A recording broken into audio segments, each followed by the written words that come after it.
ಹೋದಯ್ಯ, ಇವತ್ತು ತರಗತಿ ಪ್ರಾರಂಭ ಮಾಡೋದಕ್ಕಿಂತ ಮುಂಚೆ ಮಕ್ಕಳೇ ನಿಮ್ಗೆಲ್ಲ ಒಂದು ಕತೆ ಹೇಳ್ತಾ ಇದ್ದೀನಿ. ಕತೆ ಅಂದ್ರೆ ಯಾರಿಗೆ ಇಷ್ಟ ಇಲ್ಲ?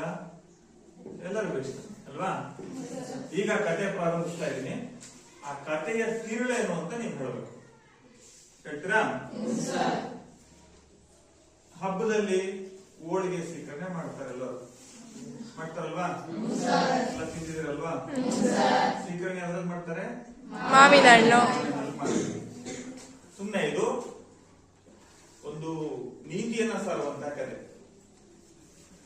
ಒಬ್ಬ ಹೆಣ್ಣು ಮಗಳು ಮನೆಯಲ್ಲಿ ಹಬ್ಬ ಇತ್ತು. 2 ಮಾವಿನ ಹಣ್ಣು ತಗೊಂಡು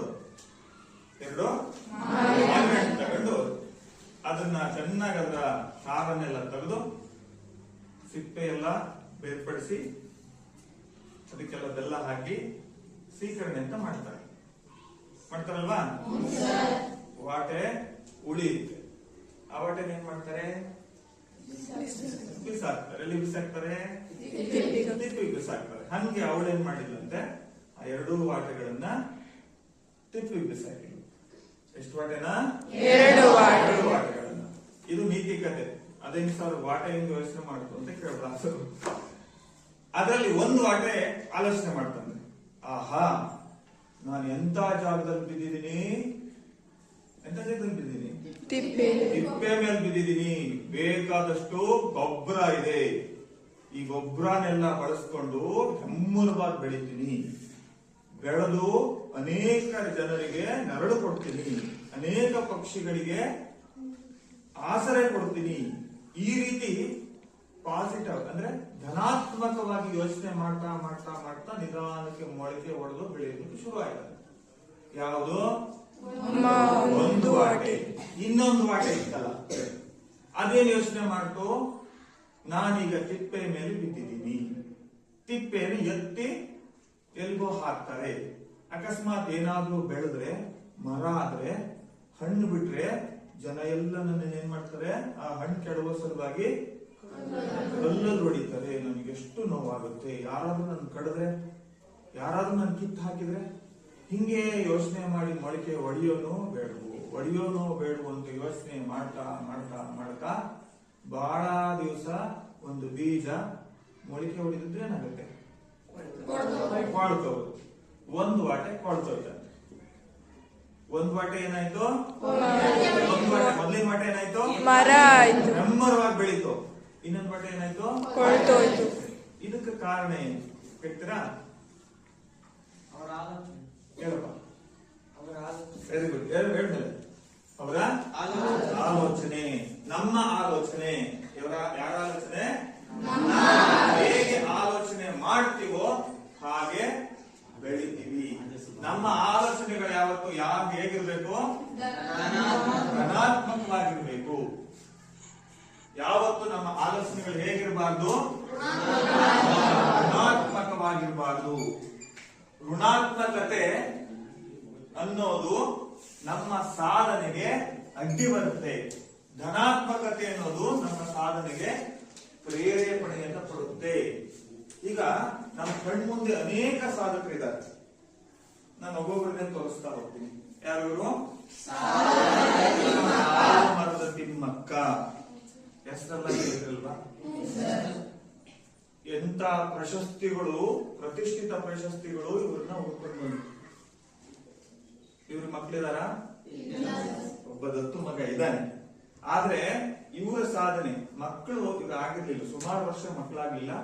ಆ ಕಾರಣಕ್ಕೆ ಏನಾದ್ರೂ ಒಂದು ಕೆಲಸ ಮಾಡ್ಬೇಕಲ್ಲ, ಮಕ್ಕಳಿಂದ ಅಟ್ಲೀಸ್ಟ್ ಮರನಾದ್ರೂ ಬೆಳೆಸ್ಬೇಕಲ್ಲ ಅಂತ ಹೇಳಿ ಸಾಲು ಮರ, 1-2 ಮರ ಅಲ್ಲ, ರಸ್ತೆ ಉದ್ದಕ್ಕೂ ಸಾಲು ಮರಗಳನ್ನ ಈ ಅಮ್ಮ ಬೆಳೆಸಿದೆ.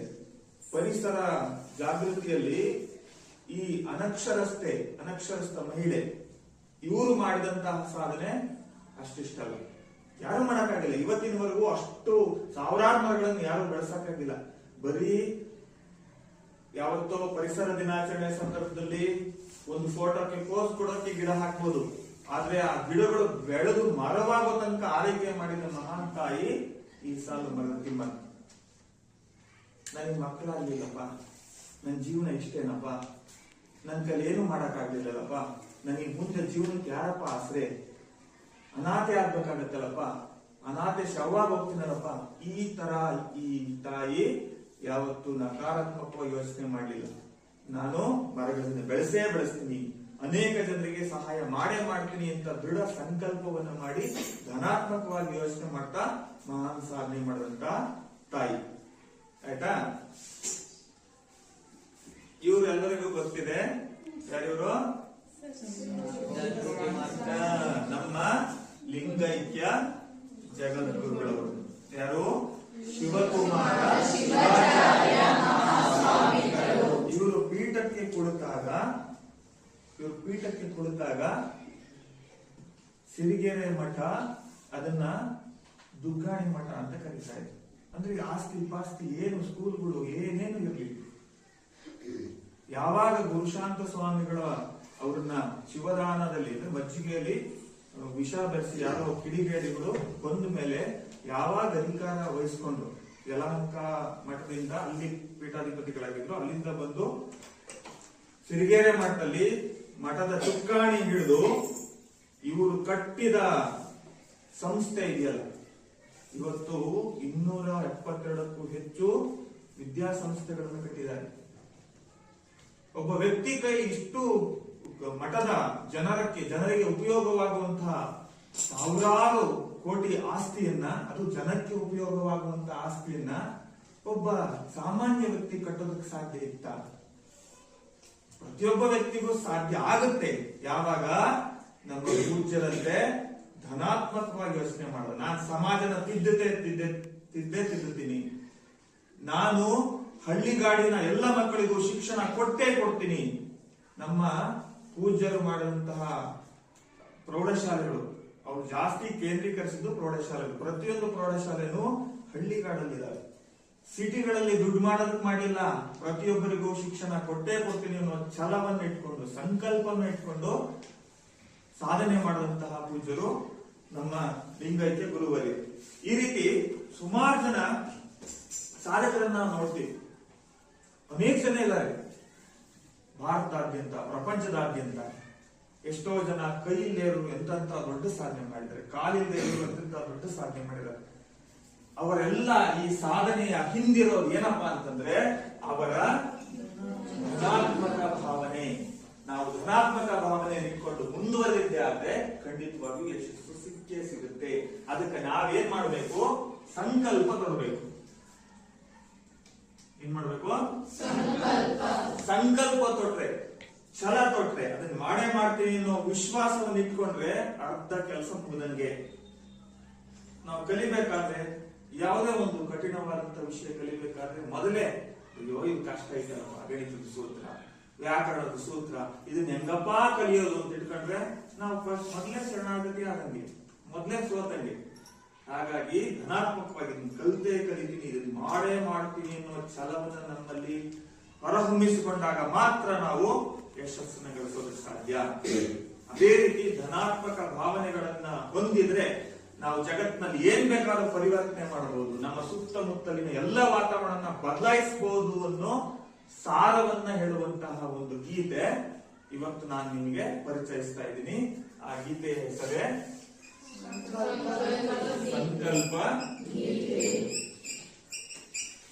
ಸಂಕಲ್ಪ ಗೀತೆ.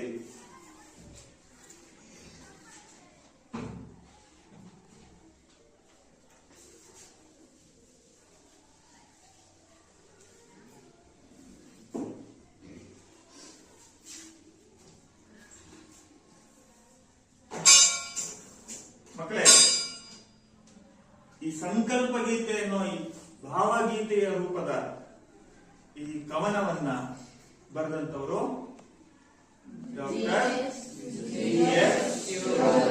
ನೋಡಿದ್ರೆ ಡಾಕ್ಟರ್ ಜೆ ಶಿವರುದ್ರಪ್ಪ ಅವ್ರನ್ನ ಕಾಣಿಸ್ತಾ ಇದೆಯಾ? Doctor GS Shivarudrappa. ಅದ್ರ ಜೊತೆಗೆ ನಾನು ಇನ್ನೊಂದು ಚಿತ್ರವನ್ನು ತಂದಿದ್ದೀನಿ. ಯಾರಿವರು? ಏನ್ ಅವ್ರಿಗೆ ಇವ್ರಿಗೆ ಏನ್ ಸಂಬಂಧ? ಈಗ ಯಾಕೆ ಕುವೆಂಪು ಫೋಟೋ ತೋರಿಸ್ತಾ ಇದ್ದೀನಿ?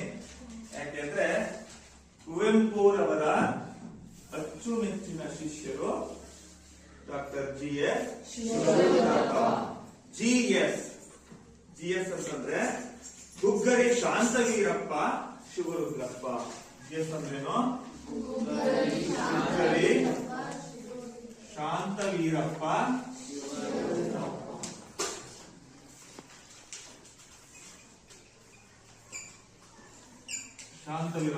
ಶಿವರುದ್ರಪ್ಪ ಇವರ ಪೂರ್ಣ ಹೆಸರು. ಶಾಂತವೀರಪ್ಪ ಇವರು ತಂದೆ. ಮಾಧ್ಯಮಿಕ ಶಾಲೆಯ ಶಿಕ್ಷಕರಾಗಿ ಕಾರ್ಯವನ್ನು ನಿರ್ವಹಿಸಿದಂತವರು ಶಾಂತವೀರಪ್ಪ. ಇವರ ತಾಯಿ ಹೆಸರು ವೀರಮ್ಮ. ನೋಟ್ ಮಾಡ್ಕೋಬೇಕು. ಇವರ ತಾಯಿ ಹೆಸರೇನು? ತಂದೆ ಶಾಂತವೀರಪ್ಪ, ತಾಯಿ ಹೆಸರು ವೀರಮ್ಮ. ಮಲೆನಾಡು ಅನೇಕ ಕವಿಗಳನ್ನ ಸೃಷ್ಟಿಸಿದಂತಹ ನಾಡು ನಮ್ಮ ಸಹ್ಯಾದ್ರಿ ಬಳಿ, ನಮ್ಮ ಪಶ್ಚಿಮ ಘಟ್ಟಗಳ ಸಾಲಿನಲ್ಲಿ ಬರುವ ಕೆಲವೊಂದು ಪ್ರದೇಶಗಳು. ಅದರಲ್ಲಿ ಶಿವಮೊಗ್ಗ ಬಹಳ ಮುಖ್ಯವಾದಂತ ಒಂದು ಸಾಹಿತ್ಯ ದೃಷ್ಟಿಯಿಂದ ನೋಡೋದಾದ್ರೆ ಬಹಳ ಮುಖ್ಯವಾದಂತ ಜಿಲ್ಲೆ ಆಗುತ್ತೆ. ಅನೇಕ ಮಹಾನ್ ಕವಿಗಳಿಗೆ ಜನ್ಮ ನೀಡಿದಂತಹ ಈ ಜಿಲ್ಲೆ. ಅದೇ ಶಿವಮೊಗ್ಗ ಜಿಲ್ಲೆ ಶಿಕಾರಿಪುರದಲ್ಲಿ ಜಿಎಸ್ ಶಿವರುದ್ರಪ್ಪನವರು ಜನಿಸ್ತಾರೆ. ಮೈಸೂರು, ಉಸ್ಮಾನಿಯಾ, ಬೆಂಗಳೂರು ವಿಶ್ವವಿದ್ಯಾಲಯದಲ್ಲಿ ಕನ್ನಡ ಪ್ರಾಧ್ಯಾಪಕರಾಗಿ ಸೇವೆಯನ್ನು ಸಲ್ಲಿಸಿದ್ದಾರೆ. ಜೊತೆಗೆ ಕನ್ನಡ ಅಧ್ಯಯನ ಕೇಂದ್ರದ ನಿರ್ದೇಶಕರಾಗೂ ಕೂಡ ಸೇವೆಯನ್ನು ಸಲ್ಲಿಸಿದ್ದಾರೆ. ಆಧುನಿಕ ಕನ್ನಡದ ಪ್ರಮುಖ ಕವಿಗಳಲ್ಲಿ ಡಾಕ್ಟರ್ ಜಿಎಸ್ ಶಿವರುದ್ರಪ್ಪ ಅವರು ಮೊದಲ ಸಾಲಿನಲ್ಲಿ ನಿಲ್ತಾರೆ. ಅಂತಹ ಕವಿ ಮಕ್ಕಳ ನಿಮ್ಗೆಲ್ಲ ಗೊತ್ತೇ ಇದೆ, ಕನ್ನಡದಲ್ಲಿ, ಕನ್ನಡ ಭಾಷೆಯಲ್ಲಿ ರಾಷ್ಟ್ರಕವಿ ಎನ್ನುವಂತಹ ಮಾನ್ಯತೆ, ಗೌರವವನ್ನ ಪಡೆದಂತಹ 3 ಜನ ಕನ್ನಡದ ಕವಿಗಳು ಯಾರು ಅಂತ ಹೇಳ್ತೀರಾ? Very good. ಒಂದು, ಎರಡನೇವರು ಕುವೆಂಪು, ಮೊದಲನೇವರು 8ನೇ ತರಗತಿಯಲ್ಲಿ ಅಭ್ಯಾಸ ಮಾಡಿದ್ದೀರಾ? ತಾಯಿ ಬಾರ ಮೊಗವ ತೋರ ಕನ್ನಡಿಗರ ಮಾತೆ. ಯಾರು? ಎಂ ಗೋವಿಂದ ಪೈ ಅವರು ಮೊದಲ ರಾಷ್ಟ್ರಕವಿ. ಎರಡನೇವರು ಕುವೆಂಪು. ಮೂರನೇವರು ಜಿಎಸ್ ರಾಷ್ಟ್ರಕವಿ ಅಭಿಮಾನಕ್ಕೆ ಪಾತ್ರರಾದಂತಹ ಕನ್ನಡದ 3 ಜನ ಕವಿಗಳಲ್ಲಿ ಡಾಕ್ಟರ್ ಜಿಎಸ್ ಶಿವರುದ್ರಪ್ಪ ಕೂಡ ಒಬ್ಬರು. ಇವರು ಪ್ರಮುಖ ಕವನ ಸಂಕಲನಗಳು ಯಾವಪ್ಪ ಅಂತಂದ್ರೆ, ಅನೇಕ ಕೃತಿಗಳು ಯಾವಪ್ಪ ಅಂತಂದ್ರೆ, ಒಂದು ಸಾಮಗಾನ, ಚೆಲುವು ಒಲವು,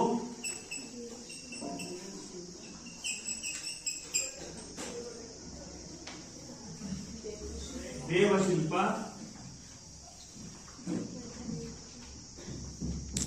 ದೀಪದ ಹೆಜ್ಜೆ,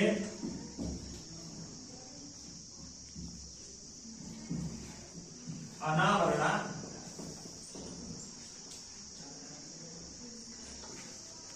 ವಿಮರ್ಶೆಯ ಪೂರ್ವ ಪಶ್ಚಿಮ, ವಿಮರ್ಶೆಯ ಪೂರ್ವ ಪಶ್ಚಿಮ ಅಲ್ಲ ಪಶ್ಚಿಮ, ಮಾಸ್ಕೋದಲ್ಲಿ 22 ದಿನಗಳು ಇವರ ಒಂದು ಪ್ರವಾಸಿ ಕಥನ, ಸೌಂದರ್ಯ ಸಮೀಕ್ಷೆ, ಸೌಂದರ್ಯ ಸಮೀಕ್ಷೆ ಅನ್ನೋದು, ಆಮೇಲೆ ಕಾವ್ಯಾರ್ಥ ಚಿಂತನ ಮುಂತಾದ ಅನೇಕ ಮೌಲ್ಯಯುತ ಕೃತಿಗಳನ್ನ ರಚನೆ ಮಾಡಿದ್ದಾರೆ. ಇದರಲ್ಲಿ ಅವರ ಕಾವ್ಯಾರ್ಥ ಚಿಂತನ ಅನ್ನುವಂತಹ ಕೃತಿಗೆ ಕೇಂದ್ರ ಸಾಹಿತ್ಯ ಅಕಾಡೆಮಿ ಪ್ರಶಸ್ತಿ ದೊರಕಿದೆ. ನಾನಿವತ್ತು ಆ ಪುಸ್ತಕನ ತಂದಿದ್ದೀನಿ. ಯಾವುದು? ಕಾವ್ಯಾರ್ಥ ಚಿಂತನ. ಜಿಎಸ್ ಶಿವರುದ್ರಪ್ಪನವರಿಗೆ ಕೇಂದ್ರ ಸಾಹಿತ್ಯ ಅಕಾಡೆಮಿ ಪ್ರಶಸ್ತಿಯನ್ನ, ಪುರಸ್ಕಾರವನ್ನ ದೊರಕಿಸಿಕೊಟ್ಟಂತಹ ಮೇರುಕೃತಿ ಅವರ ಕಾವ್ಯಾರ್ಥ ಚಿಂತನ. ನೋಡಿದ್ರ, ಇವು ಕೃತಿಗಳು. ಇಂತಹ ಕೃತಿಗಳಿಂದಲೇ ನಿಮ್ಮ ಪಾಠ ಪದ್ಯಗಳನ್ನ ಏನ್ ಮಾಡಿರ್ತಾರೆ, ಆಯ್ಕೆ ಮಾಡ್ಕೊಂಡಿರ್ತಾರೆ. ನೋಡಿದ್ರ, ಇದು ಅವರ ಕಾವ್ಯಾರ್ಥ ಚಿಂತನ. ಇದಕ್ಕೆ ಕೇಂದ್ರ ಸಾಹಿತ್ಯ ಅಕಾಡೆಮಿ ಪ್ರಶಸ್ತಿ ಸಿಕ್ಕಿದೆ. ಹಂಪಿ ವಿಶ್ವವಿದ್ಯಾಲಯ ಕೊಡುವಂತಹ ಪ್ರತಿಷ್ಠಿತ ಪ್ರಶಸ್ತಿ ಯಾವುದು? Very good. ಯಾವುದು? ನಾಡೋಜ ಪ್ರಶಸ್ತಿಯ. ನಾಡೋಜ ಪ್ರಶಸ್ತಿಯು ಕೂಡ ಶ್ರೀಯುತರಿಗೆ ಲಭಿಸಿದೆ. ಬೆಂಗಳೂರು ಕುವೆಂಪು ವಿಶ್ವವಿದ್ಯಾಲಯಗಳು ಗೌರವ ಡಿಲಿಟ್ ಪುರಸ್ಕಾರವನ್ನು ಇವರಿಗೆ ನೀಡಿದ್ದಾರೆ. ಡಿಲಿಟ್ ಅಂದ್ರೇನು? Doctor of literature. ಪೀಲಿಟ್ ಪುರಸ್ಕಾರವನ್ನು ಪದವಿಗೆ ನೀಡಿದ್ದಾರೆ. ಇದು ಬರ್ಕೋಬೇಕು. ನವೆಂಬರ್ 2006 ನವೆಂಬರ್ 2006ರಲ್ಲಿ GS ಶಿವರುದ್ರಪ್ಪನವರನ್ನ ರಾಷ್ಟ್ರಕವಿ ಅಂತ ನಮ್ಮ ಕೇಂದ್ರ ಸರ್ಕಾರ ಘೋಷಣೆ ಮಾಡಿತು. ನವೆಂಬರ್ 2006ರಲ್ಲಿ ರಾಷ್ಟ್ರಕವಿ ಎನ್ನುವಂತ ಅಭಿದಾನವನ್ನ ಕೊಟ್ಟು ಗೌರವಿಸಿತು ನಮ್ಮ ಕೇಂದ್ರ ಸರ್ಕಾರ. ಹಾಗೇನೆ ಪಂಪ ಪ್ರಶಸ್ತಿ ಸಿಕ್ಕಿದೆ. ಸೋವಿಯತ್ ಲ್ಯಾಂಡ್ ನೆಹರು ಪ್ರಶಸ್ತಿ 1974ರಲ್ಲಿ ಸಿಕ್ತು. ಹಾಗೆ ಪಂಪ ಪ್ರಶಸ್ತಿ ಅಂತ ಹೇಳಿದ್ನಲ್ಲ, ಪಂಪ ಪ್ರಶಸ್ತಿ ಯಾವಾಗ ಸಿಕ್ತು? 1998ರಲ್ಲಿ. ಯಾವ ಪ್ರಶಸ್ತಿ?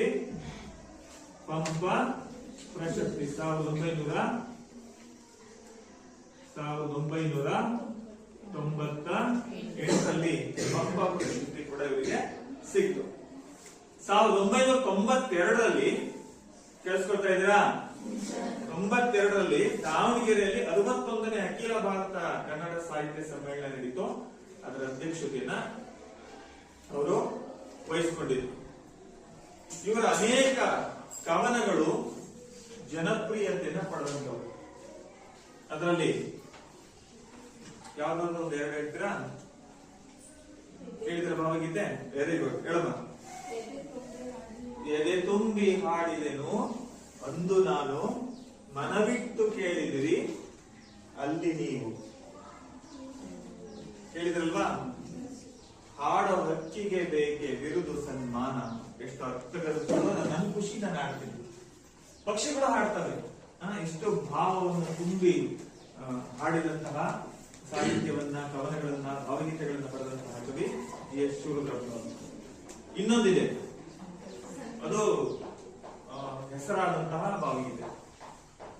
ಅದು ಎಲ್ಲೋ ಹುಡುಕಿದೆ ಇಲ್ಲದ ದೇವರ ಕಲ್ಲು ಮಣ್ಣುಗಳ ಗುಡಿಯೊಳಗೆ, ಇಲ್ಲೇ ಇರುವ ಪ್ರೀತಿ ಸ್ನೇಹಗಳ ಗುರುತಿಸಲಾದೆನು ನಮ್ಮೊಳಗೆ, ಎಲ್ಲಿದೆ ನಂದನ.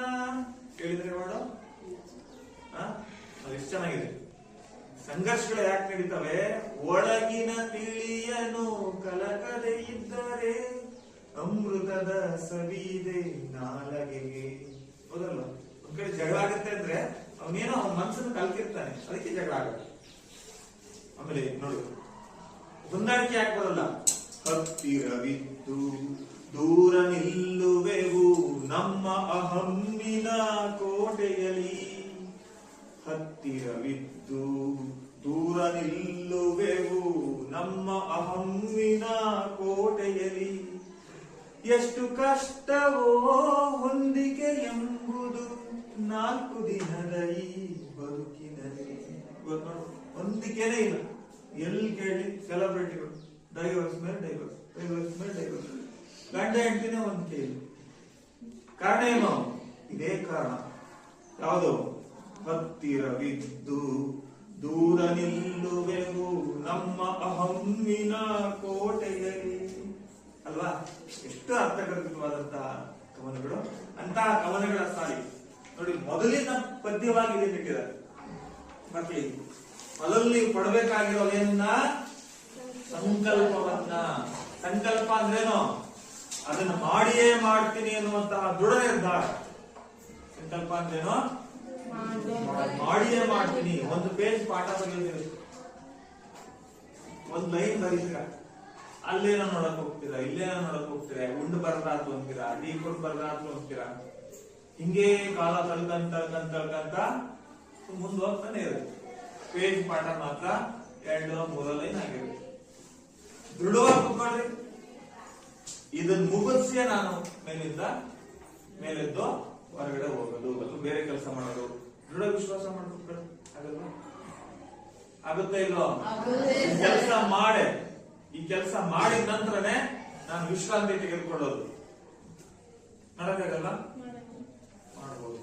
ಯಾವುದೇ ಆಗ್ಲಿ ದೃಢವಾದಂತ ನಿರ್ಧಾರ ಬೇಕು. ಬೆಟ್ಟ ಕಡಿಯಕ್ಕಾಗತ್ತಾ? ಆಗಲ್ಲ ತಾನೆ? ಆಗಲ್ವಾ? ಯಾಕಾಗಲ್ಲ? ದೃಢ ವಿಶ್ವಾಸ ಇದ್ರೆ ಕೇಳಿದ್ರಲ್ವಾ? ಮಾಂಜಿ ತನ್ನ ಪತ್ನಿಯನ್ನ ಆಸ್ಪತ್ರೆಗೆ ಸಾಗಿಸೋದಕ್ಕೆ ಒಂದು ಬೆಟ್ಟ ಅಡ್ಡ ಇತ್ತು, ಸುತ್ಕೊಂಡು ಹೋಗಿದ್ರೆ ಸುಮಾರು ದೂರ ಆಯ್ತು, ಕರ್ಕೊಂಡು ಹೋಗಕ್ಕಾಗ್ಲಿಲ್ಲ. ತನ್ನ ಪರಿಸ್ಥಿತಿ, ಹೆಂಡತಿ ಸತ್ತೋಗ್ತಾಳೆ, ತನ್ನ ಪರಿಸ್ಥಿತಿ ಇನ್ನೊಬ್ಬರಿಗೆ ಬರಬಾರದು ಅಂತ ಬೆಟ್ಟವನ್ನೇ ಬಗ್ದು ರಸ್ತೆ ಮಾಡ್ಕೊಡ್ತಾನೆ. ನೋಡು, ಅದಕ್ಕೆ ಹೇಳೋದು ಹಿರಿಯರು ಏನಂತ, ಮನಸ್ಸಿದ್ದರೆ ಮಾರ್ಗ, ಮನಸ್ಸಿದ್ದರೆ ಮನಸ್ ದೃಢವಾಗಿ ನಿಶ್ಚಯ ಮಾಡ್ತು ಅಂದ್ರೆ ಎಂತ ಕಠಿಣವಾದ ಕೆಲಸ ಬೇಕಾದ್ರೂ 10 ಸೆಕೆಂಡಿಗೆ 100 ಮೀಟರ್ ಓಡಕ್ಕಾಗತ್ತಾ? ನೋಡಕ್ಕಾಗತ್ತಾ? ಓಡ್ತೀರಾ? ಓಡ್ಕೋಬಹುದು. ಏನ್ ಬೇಕು? ಮನಸ್ಸು ಬೇಕು, ಅಭ್ಯಾಸ ಬೇಕು. ನಿರಂತರವಾಗಿ ಅಭ್ಯಾಸ ಮಾಡಿದ್ರೆ, ಶ್ರಮ ಪಟ್ರೆ ಅದು ಕೂಡ ಸಾಧ್ಯ. ಕೈಲಾಗದೆ ಇರೋದು ಯಾವುದೂ ಇಲ್ಲ. ಯಾವುದಿದ್ದಾಗ ದೃಢವಾದಂತಹ ಸಂಕಲ್ಪ ಇದ್ದಾಗ ನಾವು ಈ ಜಗತ್ತನ್ನ ಟೀಕೆ ಮಾಡ್ತಾ, ಟಿಪ್ಪಣಿ ಮಾಡ್ತಾ, ಅದು ಸರಿ ಇಲ್ಲ, ಇದು ಸರಿ ಇಲ್ಲ, ಜನ ಸರಿ ಇಲ್ಲ, ಈ ವ್ಯವಸ್ಥೆ ಸರಿ ಇಲ್ಲ, ಎಲ್ಲ ಭ್ರಷ್ಟಾಚಾರ, ಆಚಾರ, ಈಚಾರ, ಮಕ್ಕಳು ಓದಲ್ಲ, ಬರೀ ಇವನ್ನೇ ಮಾಡ್ತಾ ಮಾಡ್ತಾ ಮಾಡ್ತಾ ಸಮಯ ಕಳೀತಾ ಹೋಗ್ಬಿಡ್ತೀವಲ್ವಾ? ಬದಲಾವಣೆ ಯಾರು ಮಾಡ್ಬೇಕು? ಯಾರು ಮಾಡ್ಬೇಕು ಬದಲಾವಣೆ? ಯಾರು ಮಾಡ್ಬೇಕು? ನಾವೇ ಮಾಡ್ಬೇಕು. ಹೆಂಗ್ ಮಾಡ್ಬೇಕು? ದೃಢವಾದ ಸಂಕಲ್ಪದಿಂದ ಮಾಡಬೇಕು. ಏನ್ ಬೇಕಾದ್ರೂ ಬದಲಾವಣೆ ತರಬಹುದು, ನಮ್ಮಲ್ಲಿ ಸಂಕಲ್ಪ ಇದ್ರೆ ಅಂತ ಸಾರುವಂತಹ ಒಂದು ಕವನ ಅದೇ ಸಂಕಲ್ಪ ಗೀತೆ. ಪದ್ಯ ನೋಡ್ಕೊಳ್ಳಿ.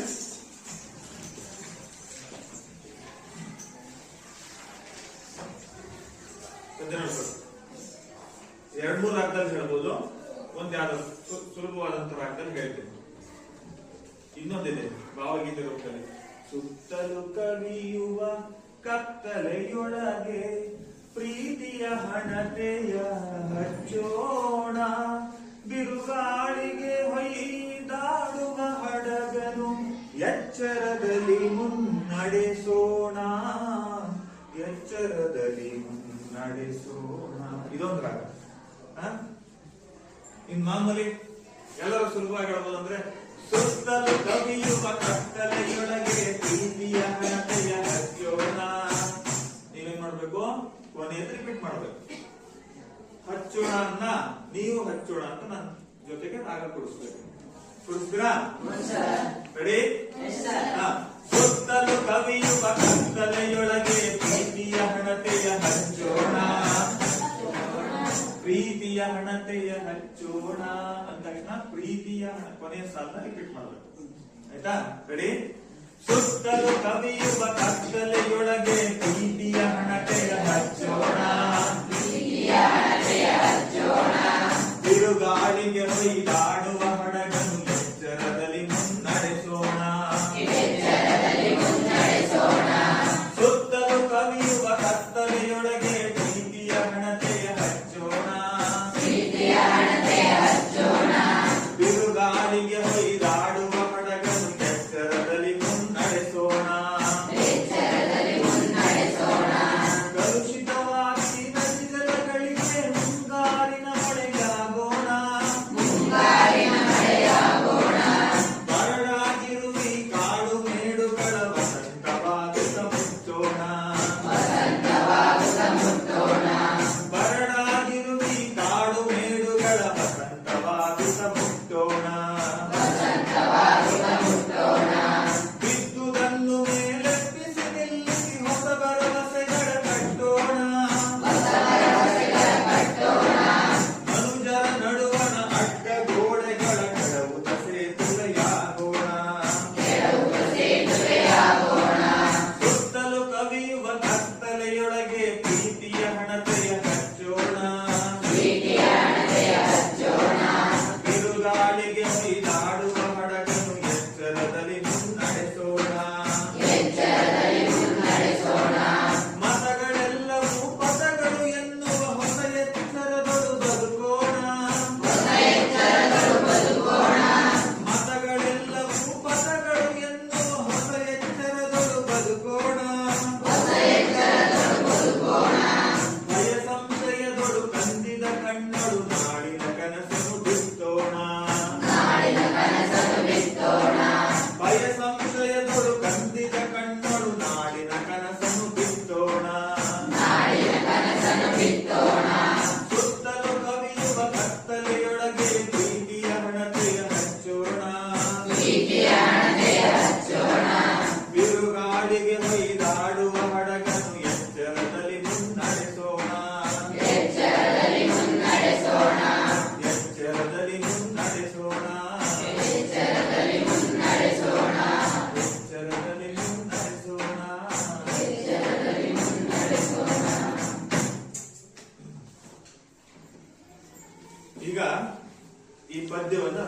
ಹಾಡಿದ್ವಿ ಅಲ್ವಾ?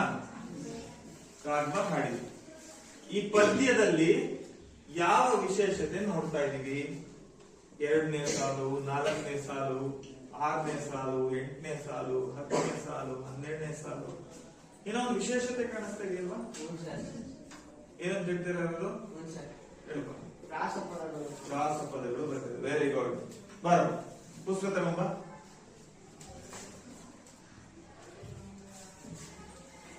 ಎಲ್ಲ ಬರ್ಕೊಂಡ್ರಾ? ಬರೀ ಪ್ರಾಸ ಪದಗಳು ಯಾವಿದಾವಪ್ಪ?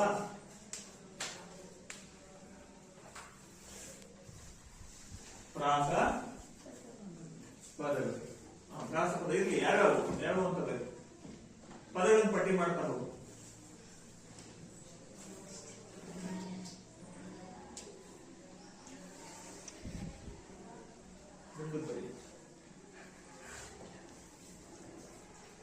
ಹಚ್ಚೋಣ.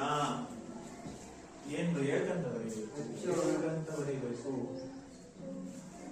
ಹಚ್ಚೋಣ, ಮುನ್ನಡೆಸೋಣ,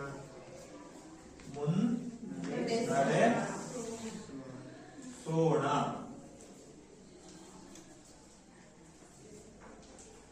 ಮತ್ತೆ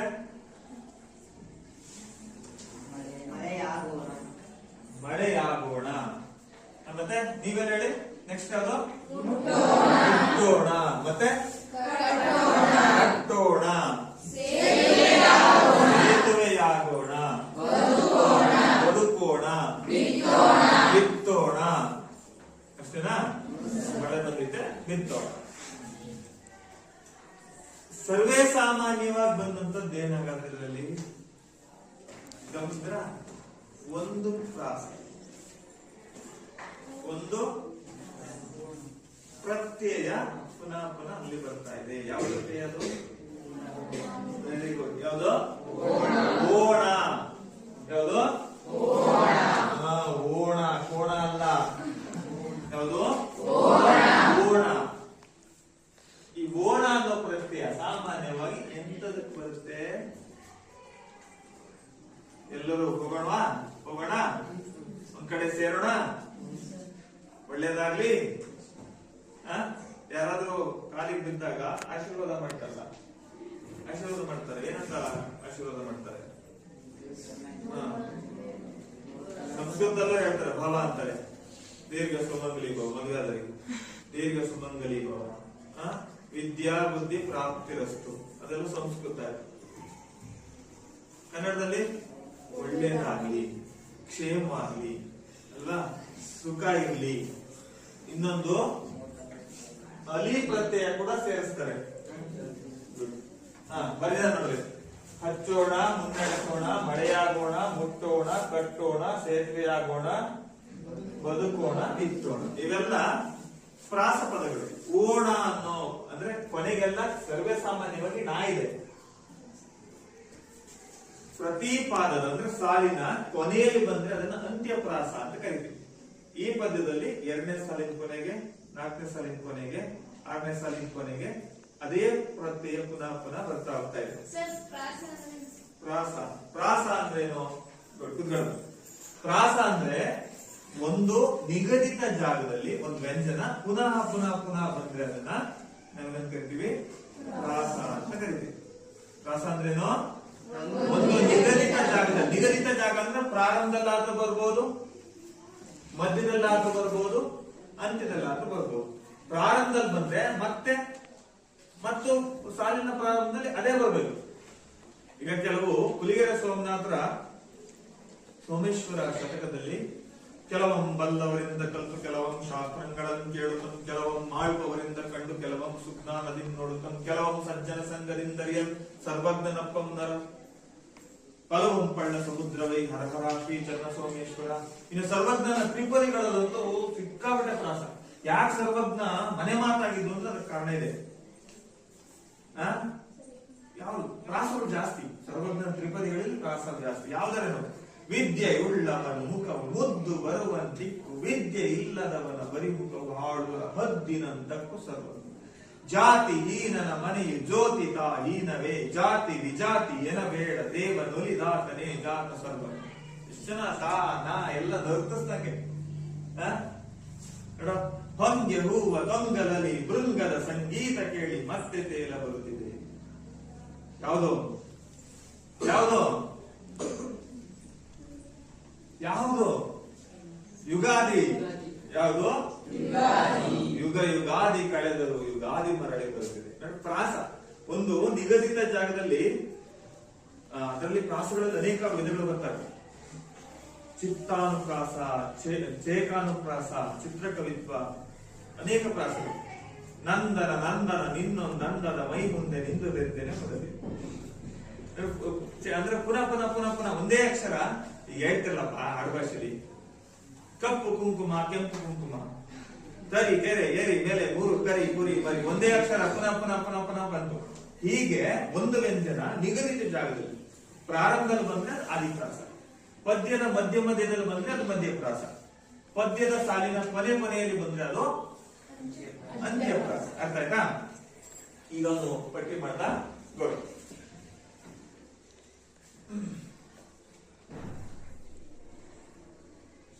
ಈ ಪದ್ಯ ಸಾರ್ ಹೇಳುತ್ತೆ ನಮ್ಮಲ್ಲಿ ಏನು ಬದಲಾವಣೆಗಳನ್ನು ನಾವು ತಂದುಕೋಬೇಕು ಅನ್ನೋದನ್ನ ಹೇಳುತ್ತೆ.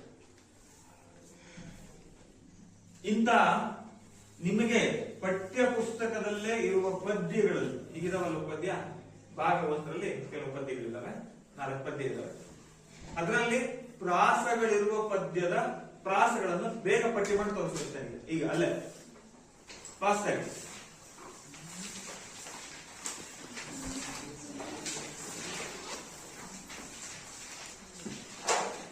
ಹಾಗಾದ್ರೆ ಮುಂದಿನ ತರಗತಿಯಲ್ಲಿ ನಾವು ಈ ಪದ್ಯದ ವಿವರಣೆ ಏನು ಅಂತ ನೋಡೋಣ. ನಾಳೆ ಬರ್ತಾ ನೀವೇನ್ ಮಾಡ್ಬೇಕು, ಒಂದು ಚಟುವಟಿಕೆ ಮಾಡಬೇಕು ಮುಂದಿನ ತರಗತಿಗೆ ಬರ್ತಾ. ಈಗ ಇವತ್ತಾಗಲೇ ಕವಿ ಪರೀಕ್ಷೆಯ ಮೌಖಿಕವಾಗಿ ನಾನು ಅದನ್ನ ಉಪನ್ಯಾಸ ವಿಧಾನದಲ್ಲಿ ಹೇಳಿದ್ದೀನಿ. ನಾಳೆ ದಿವಸ ನೀವು ಅದನ್ನ ಸಂದರ್ಶನ ವಿಧಾನದಲ್ಲಿ ಮಾಡಬೇಕು. ಒಬ್ರು ಮಕ್ಕಳು ಏನಾಗ್ಬೇಕು, ಕವಿ ಆಗ್ಬೇಕು, ಇನ್ನೊಬ್ರು ನಿರೂಪಕರಾಗ್ಬೇಕು, ಸಂದರ್ಶಕರಾಗ್ಬೇಕು. ಆಗ್ತೀರಾ? ನಾಳೆ ಯಾರಾಗ್ತೀರಾ? ಯಾರಾದ್ರೂ ಒಂದು 2-3 ಬ್ಯಾಚ್ ಆದ್ರೂ ಓಕೆ.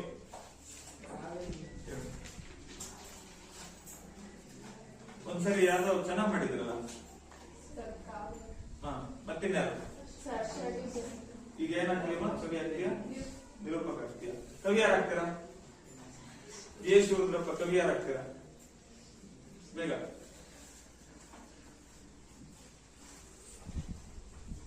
ಸ್ವಲ್ಪ ಹೇಳ್ಕೊಡ್ತೀನಿ.